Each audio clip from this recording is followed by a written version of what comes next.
Efektivitas penggunaan metode Healthcare Failure Mode and Effect Analysis. MEA dalam mengidentifikasi risiko kegagalan tindakan pada pasien safety di rumah sakit.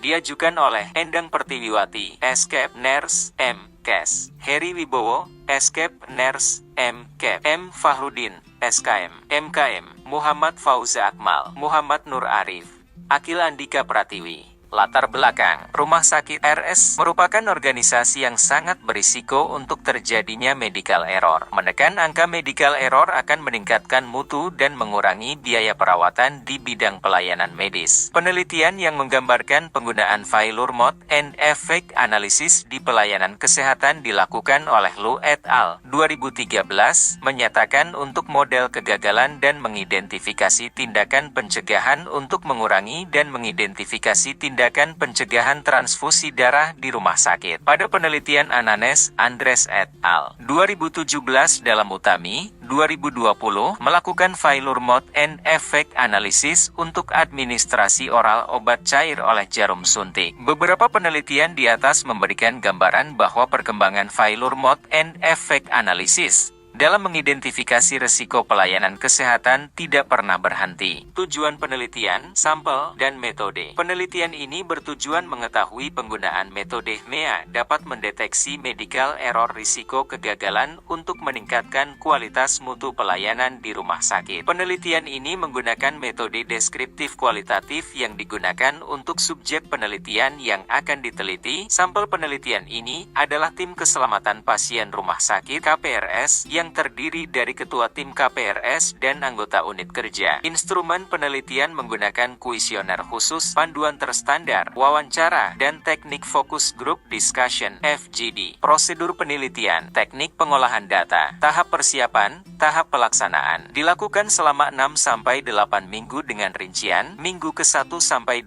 menetapkan topik MEA, minggu ke-3-4 membentuk tim multidisipliner, minggu ke-5-6 menggambarkan alur proses. Minggu ke-7-8 membuat hazard analisis. Minggu ke-9 menentukan tindakan dan pengukuran. Teknik pengumpulan data, data primer dan data sekunder. Hasil dan pembahasan. Tim MEA RSD Idaman Banjarbaru terbentuk berdasarkan surat keputusan direktur yang terdiri dari beberapa disiplin ilmu dari tenaga medis spesialis, tenaga keperawatan dan unit pelayanan terkait. Kesepakatan dan temuan data di lapangan ada 3 tempat pelayanan yang melaksanakan HMEA sejak tahun 2017.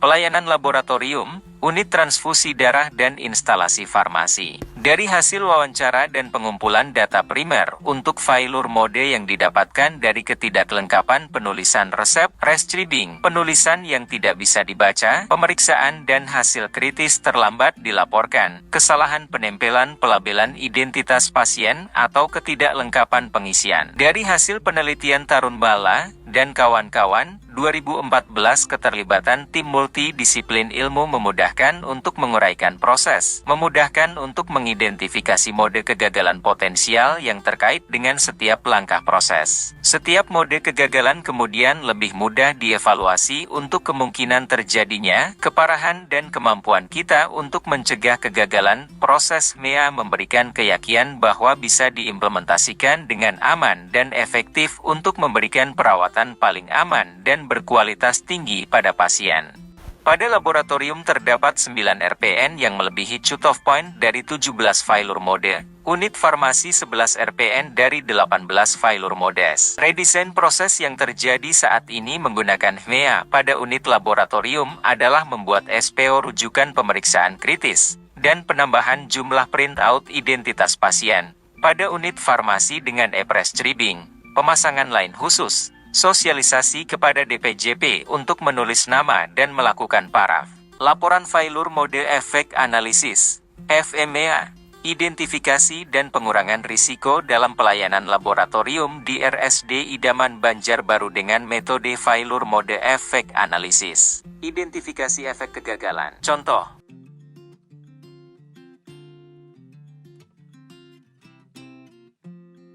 menetapkan tingkat keparahan dari efek kegagalan dengan scoring, RIS.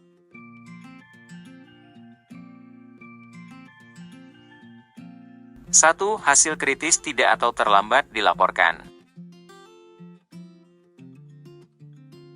2. Kesalahan penempelan label atau ketidaklengkapan pengisian identitas pasien pada surat permintaan. 3. Sumber daya listrik tidak memadai. Implementasi dan monitoring desain atau rancangan baru monitoring RPN. Pasca implementasi desain ulang pelayanan laboratorium.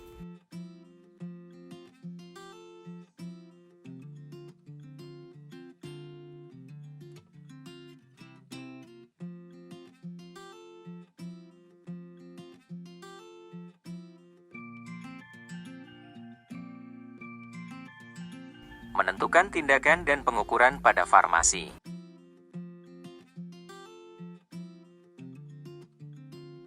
Membuat hazard analisis pada farmasi.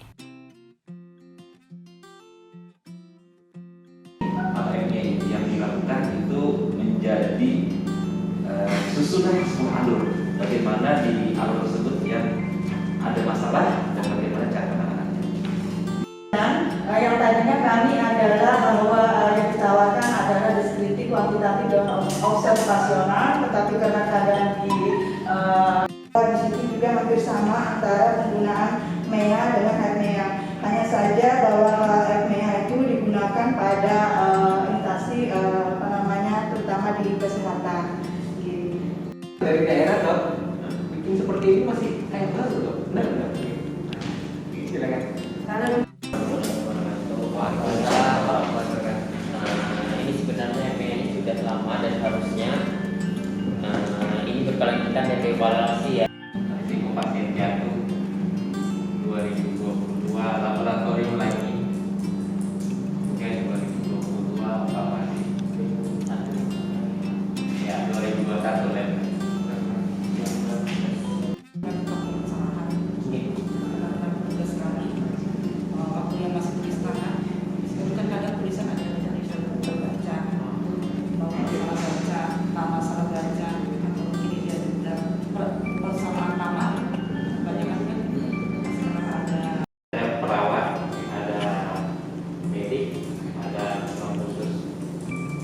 Statistiknya, jadi masih bisa ini sekretarisnya, kemudian dari rekam medik.